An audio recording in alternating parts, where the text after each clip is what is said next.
There's a risk to ministry, which is exactly how God would have it, because then our trust is in Him and not in ourselves.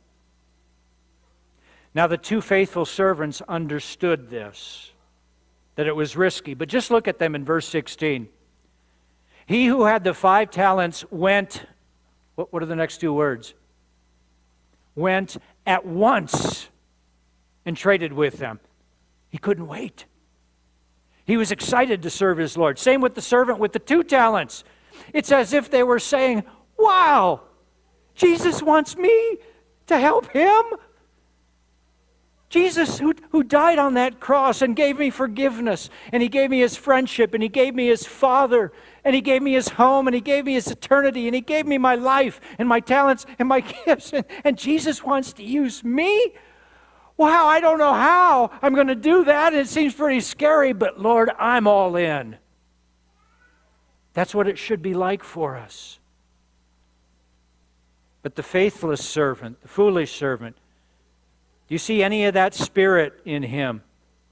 For the faithful servants, their working for God was a work of worship. It was a work of love for their Lord who had given everything for them, but not for the faithless servant. You fast forward to when the master returns and brings his servants before him. In verse 24, the faithless servant comes before his Lord, and he says, and I want you to notice his words, because they tell us what's in his heart, Master, I knew you to be a hard man.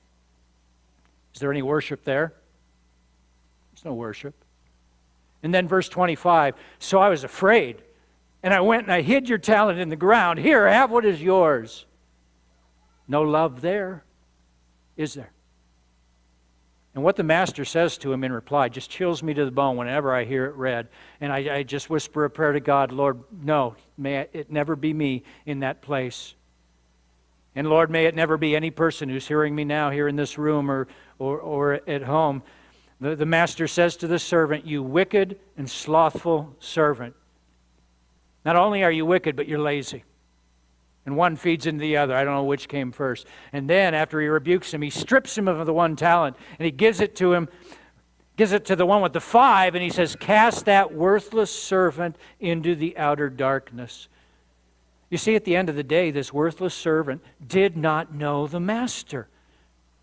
You're a hard man. Oh, no, that's not my Lord. That's not Jesus.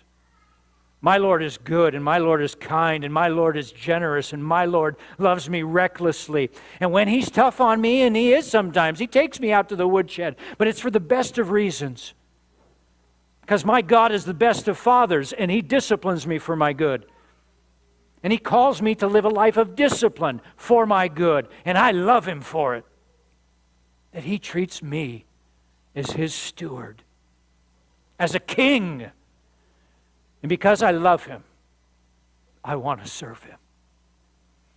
I want to take the time and the talents and the treasure that God has given to me, and I want to give them right back to Him. And I pray, my friends, I pray that this is each of our attitudes here this morning. I pray that this reflects your heart as well.